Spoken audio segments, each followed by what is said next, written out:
Je passe la parole pour la dernière intervention de ce matin à Chloé Andries, qui va nous rejoindre. Je vous demande vraiment de faire un effort. Je sais que quand on arrive autour de midi, on a plus difficile de se concentrer. Mais chacun et chacune apporte vraiment la quintessence de ses compétences qu'il met à disposition. Et dans ce cas-ci, je me réjouis d'entendre Chloé Andries, qui est une journaliste belge, spécialisée dans les sujets religieux et qui va nous parler des dérives sectaires dans les institutions catholiques, un parcours d'enquête qu'elle a fait au cœur des zones d'ombre, de l'investigation journalistique à l'engagement personnel. Chloé est là. C'est marrant parce que d'ici on ne voit pas les intervenants, mais si. Voilà, et je te cède la parole. Il faut considérer qu'il est, 12h11. Il y a une demi-heure possible d'intervention. Et puis il y aura une dizaine de minutes d'échange pour le déjeuner de 12h45. Voilà, voilà. Vous avez la parole, Madame Andries. Très bien.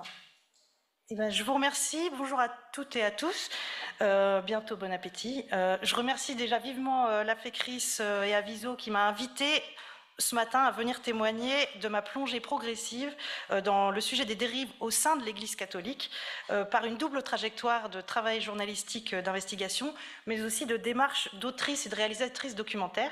Donc je vais me concentrer ici sur l'explication toute simple de mon parcours à travers deux travaux plus spécifiques qui jalonnent mon parcours et qui, je pense, peuvent éclairer voilà, des questions qu'on se pose ici ce matin. Alors, la première, ce sera l'enquête que j'ai menée, qui était ma première enquête journalistique d'investigation en 2006-2007 pour La Vie, qui est un hebdomadaire chrétien français, sur la communauté des Béatitudes. C'était au tout début de ma carrière, donc c'était il y a 20 ans, à une époque bien différente d'aujourd'hui, où l'association des termes Église catholique et dérive sectaire n'allait forcément pas de soi.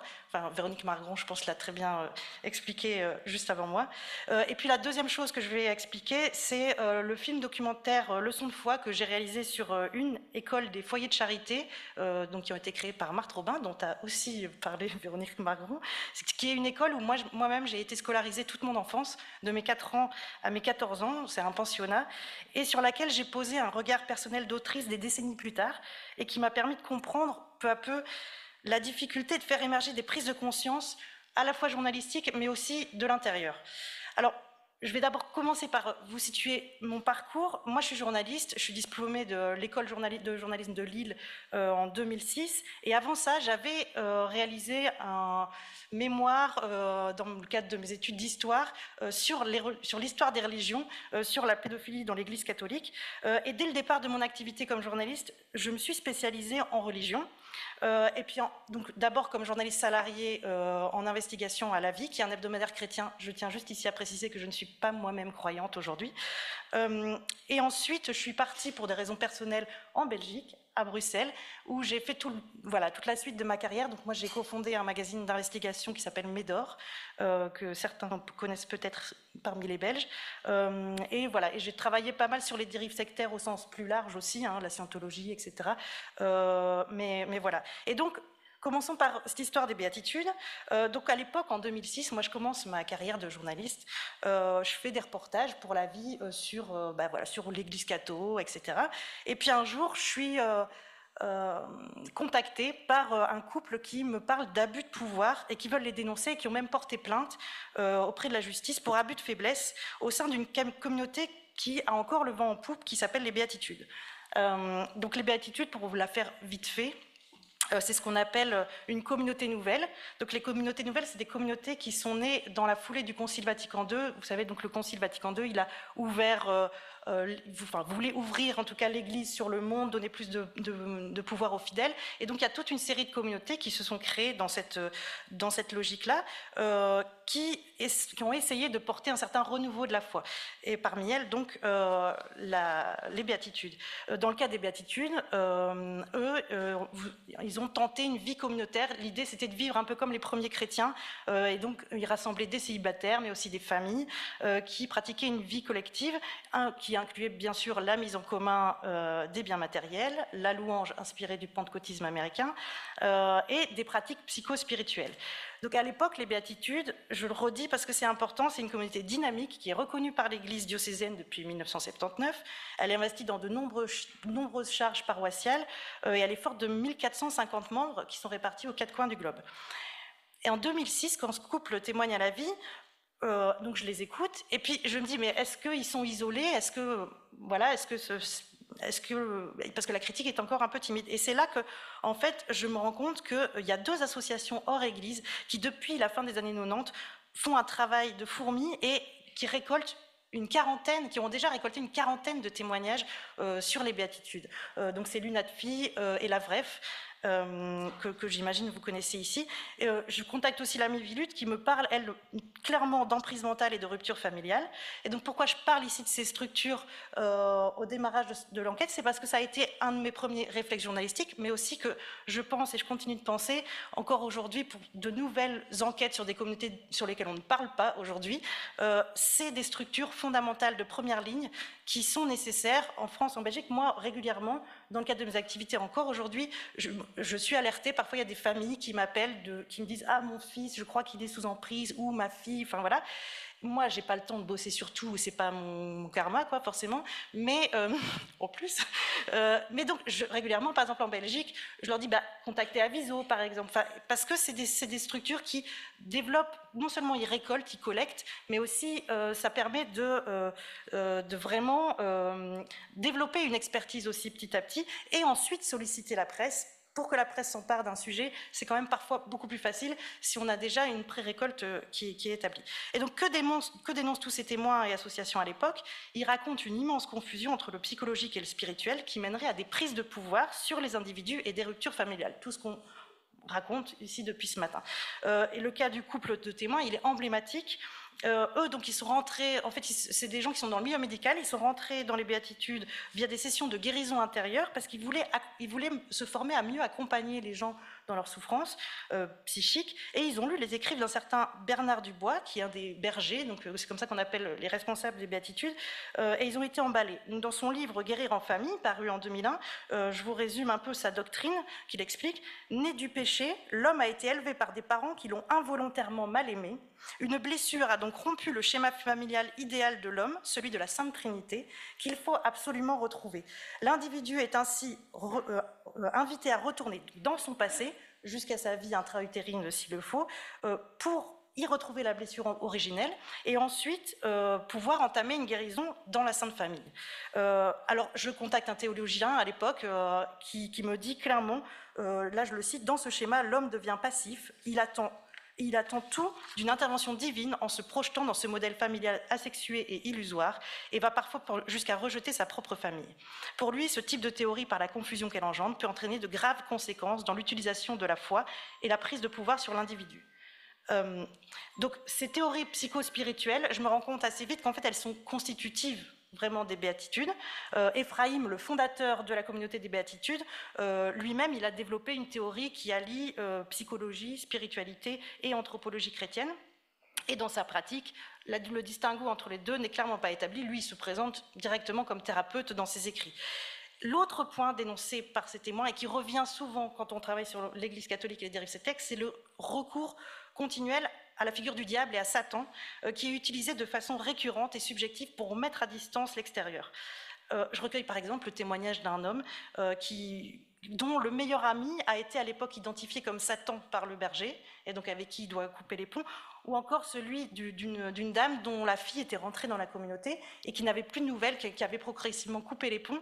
Et un jour, sa fille l'appelle et elle lui dit « Mais en fait, tu aurais dû dire des prières de délivrance lors d'une ancienne fausse couche qu'elle avait fait et tu m'as conçu dans un cercueil. » Donc voilà, des choses comme ça. Mais en tout cas, dans la quarantaine de témoignages récoltés, au bout d'un moment, voilà, j'ai essayé de trouver, est-ce qu'il y a des schémas qu'on peut retrouver dans ces 40 témoignages, et évidemment, il y avait un schéma identique, toujours le même. Première chose, la chaleur et l'effusion de la pratique qui séduit. Aux béatitudes, on fait des séances de louanges, où certains s'évanouissent, vous voyez le repos dans l'esprit, ils appellent ça. Enfin, donc il y a quelque chose de vraiment chaleureux qui rend la chose séduisante. Ensuite, l'individu doit faire un travail intérieur qui consiste à se soumettre à la providence de Dieu. Et donc c'est ça, c'est le travail intérieur, ça consiste en une chose, c'est se soumettre à la providence, donc la chose dont vous parliez qui est très pratique au final, puisque la providence, en fait, c'est se soumettre aux intuitions subjectives du berger. Voilà. Et la dernière chose, une diabolisation de l'autre de l'extérieur, si ça revenait aussi continuellement. Et donc, cette confusion qui apparaît comme récurrente, elle apparaît, et c'est pour ça, je pense qu'il y a pas mal de communautés nouvelles qui ont connu des problèmes par la suite, c'est qu'en fait, cette confusion, elle est presque constitutive des communautés, c'est qu'elle existe au sein même des statuts. Donc, les statuts, c'est ce qui règle la vie communautaire. Et donc, on a, dans le texte, à l'époque, le coutumier des béatitudes, on trouve des exemples de manquements aux règles de l'obéissance, comme user d'un objet particulier sans permission, des ciseaux, des outils, des ustensiles de la cuisine. Et on choisit aussi de ne plus rien avoir en propriété personnelle en versant ses revenus et les dons qu'ils reçoivent. C'est une citation des statuts ici. Mais donc, vous voyez, par exemple, ce couple, lui avait, et c'est pour ça qu'il avait porté plainte en justice pour abus de faiblesse, c'est qu'il avait donné tous ses revenus, y compris les allocations familiales, etc., à cette communauté, et donc était dans l'impossibilité, quelque part, d'en sortir. Donc je ne vais pas rentrer dans le fonctionnement global et précis des béatitudes, parce qu'elles ont été largement documentées. Depuis l'année suivante, il y a eu une succession de révélations de scandales sexuels, physiques, psychologiques. L'Église a été obligée de demander aussi à la communauté de revoir ses statuts, de se réorganiser pour faire le ménage là-dedans. Et aujourd'hui, plus personne ne nie les failles de cette communauté, certainement pas l'Église. Mais ce qui m'intéresse ici de mettre en lumière, c'est qu'en fait, j'ai l'impression qu'au début des années 2000, c'est qu'on arrivait tout à coup à un momentum, à une combinaison de facteurs qui ont permis tout à coup de faire avancer quand même les choses. Alors je sais qu'on en est encore loin dans l'Église, mais qui ont quand même réussi à faire avancer quelque chose, en fait, dans une institution telle que l'Église. Et moi, c'est ça qui me frappe, c'est que c'est une grosse institution qui est vieille de plusieurs siècles. C'est très difficile, en fait, de faire bouger les choses. Il y a une espèce de force d'inertie, qui est en fait le principe même aussi d'une institution. C'est qu'elle est là pour durer, et donc pour perdurer, et donc pour rester quelque part inerte, pour que rien ne bouge. Et donc, là, qu'est-ce qui s'est passé? Il y avait des structures externes qui faisaient émerger une parole et qui bousculaient. Donc les organismes d'État, des associations, la DAS à l'époque avait fait des contrôles que j'avais pu consulter, qui m'avaient permis de travailler, les travaux journalistiques. Deuxièmement, un travail de la justice, je pense qu'il faut vraiment toujours répéter ça, c'est beaucoup plus facile quand il y a une plainte au pénal, quand il y a une plainte, quand il y a une instruction, ça libère des paroles. Et ensuite, une prise de conscience interne. Et c'est ça, pour moi, la clé qui là a été permise. C'est-à-dire que moi, quand j'ai commencé mon enquête, j'étais à La Vie, donc un hebdo-catho. Je peux vous dire que c'était pas gagné-gagné qu'on sorte cette enquête. On s'est posé beaucoup de questions. On m'a dit, écoute Chloé, il faut que tu interviewes aussi des gens qui ont un vécu positif avec les béatitudes, tu te rends pas compte quand même, 1450 membres, etc. Je dis ok, et donc on a cherché à l'intérieur de l'Église, est-ce qu'il y a des gens qui pourraient parler, qui dénoncent des choses? Et oui, il y avait à l'intérieur de l'Église des théologiens qui à l'époque m'ont dit, et que j'ai pu noter noir sur blanc, oui, ça c'est des dérives pour telle et telle raison, et pas uniquement la Mivilude et les associations de dérives sectaires. Il y avait l'intérieur qui se mouillait, il y avait aussi un évêque à l'époque qui lui voyait d'un mauvais œil, et j'avais aussi pu le citer, c'était monseigneur Philippe Breton à Dax, qui mettait en garde déjà dans des courriers qu'il envoyait, qu'on avait pu quand même retranscrire dans notre article, une certaine forme d'inquiétude. Et parce que pour moi, ce qui est important, et c'est ça que je voulais transmettre aujourd'hui, c'est comment on fait. Alors on peut parler, surtout dans l'Église, quand on vous dit « vous êtes victime de dérive sectaire » dans l'Église, on ne peut pas entendre cette question. Si un journaliste extérieur vous dit « vous êtes dans une dérive sectaire », on se dit « non mais la dérive sectaire c'est le temple solaire, c'est Raël, c'est les psychos, voilà, c'est pas nous. Nous on est quand même dans un mouvement qui a un peu, qui a des siècles d'existence, qui a des garde-fous. On n'est pas vraiment là-dedans. Or, on le voit, les mécanismes sont hyper complexes et et oui, il y existe des dérives. Alors on peut juste dire dérives, mais il existe toujours des mécanismes qu'on retrouve ici et que vous connaissez bien, vous, en tant que spécialiste. Et pour approfondir cette nécessité de faire bouger les choses de l'intérieur, je vais donc maintenant vous raconter la deuxième chose dont je voulais vous parler ici, c'est l'histoire de mon film documentaire Leçon de foi, que j'ai réalisé en 2017 donc, sur une école d'un foyer de charité, qui a été fondé par donc, la mystique controversée Marthe Robin.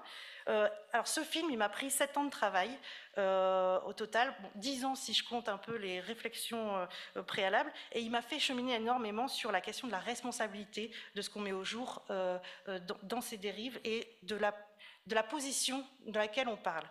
À l'époque, donc moi j'ai déjà cette expérience d'enquête journalistique sur les dérives sectaires sur l'Église, mais j'ai envie de traiter en parallèle, j'ai l'impression que ça n'a rien à voir, mon cas d'école. Et je me demande comment l'aborder.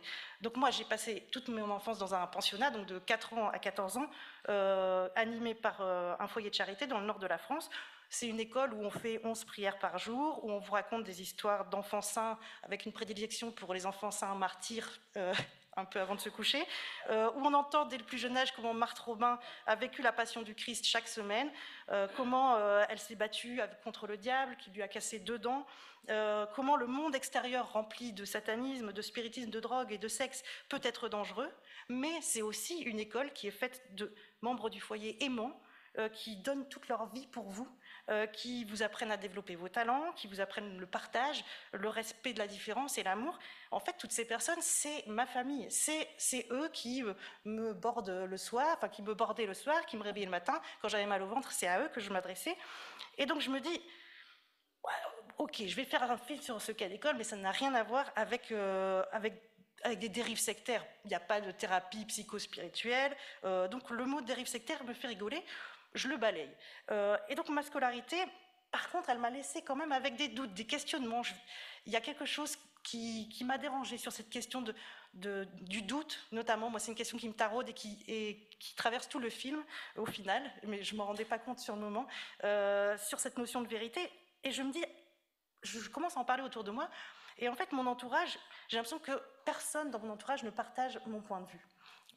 Donc je me dis, bon, Chloé, c'est ta vision personnelle, comme toute vision personnelle, elle est déformée, elle est subjective. Donc voilà, qu'est-ce que je peux faire moi, du coup, de tout ça? Et je me dis que je ne veux pas régler des comptes, je ne veux pas condamner, je ne veux pas faire un travail journalistique classique, puisque je dois assumer que je suis moi-même une ancienne élève. Et j'ai envie juste d'aller observer et de documenter, de créer un objet de documentation, essayer de montrer à quoi ça ressemble d'être un enfant dans cette école. Et donc je décide de prendre mon courage à deux mains et de retourner dans cette communauté 20 ans après en être partie et sans jamais y être retournée. Et parce que pour les filmer, forcément, j'ai besoin de leur accord. Et là, je retrouve, entre guillemets, ma famille, quand même.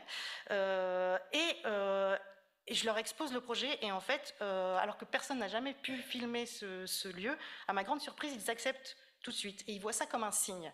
Alors, de quoi, je me demande encore. Mais voilà. Et donc, on va filmer. Et donc, on passe des jours, des semaines entières à filmer. On fait des entretiens avec les élèves, avec des professeurs, avec les membres du foyer, des entretiens parfois très intimes. Sur cette question du doute, je pose la question aux membres du foyer. Tu te doutes jamais? Ah, c'est pas facile. Et d'autres, oui, non, pas du tout. Il y a les 10 commandements. Voilà, je fais tout un travail. Et comme rien n'a fondamentalement changé. Je sais exactement où poser la caméra le matin pour avoir les petits qui se lèvent de leur lit, qui arrivent devant Marthe. Et, voilà. Et donc, je fais un film qui est un huis clos, sans aucune intervention extérieure, sans voix off, qui plonge le regard à hauteur d'enfant. Et donc c'est une façon, moi je ne suis pas là pour dire que mon école c'est une secte, pas du tout, je suis là pour montrer, essayer de montrer le regard que moi je pose dessus. Et alors voilà, et ce qui est fou dans ce film, ce qui s'est passé, il s'est passé 2 choses. La première chose, c'est que donc on sort le film en salle de cinéma et on fait des projections débat. Et alors on fait des projections débat et à chaque fois on projette le film et à la fin il y a dans la même salle, des gens qui disent « Oh, mais quelle dénonciation de l'endoctrinement dingue okay. Et puis de l'autre « Oh, mais quel magnifique témoignage de l'évangélisation !» et de la... Alors je me dis « Mais mon Dieu !» Et en même temps, tout à coup, des espaces de discussion et de réflexion, une espèce de doute qui s'installe chez les uns et chez les autres, et une tentative peut-être de discuter, en tout cas de se regarder autrement. Et puis après, il y a eu le confinement. Et pendant le confinement, on a décidé, notre producteur, de mettre le film sur Internet en accès libre pendant quelques jours.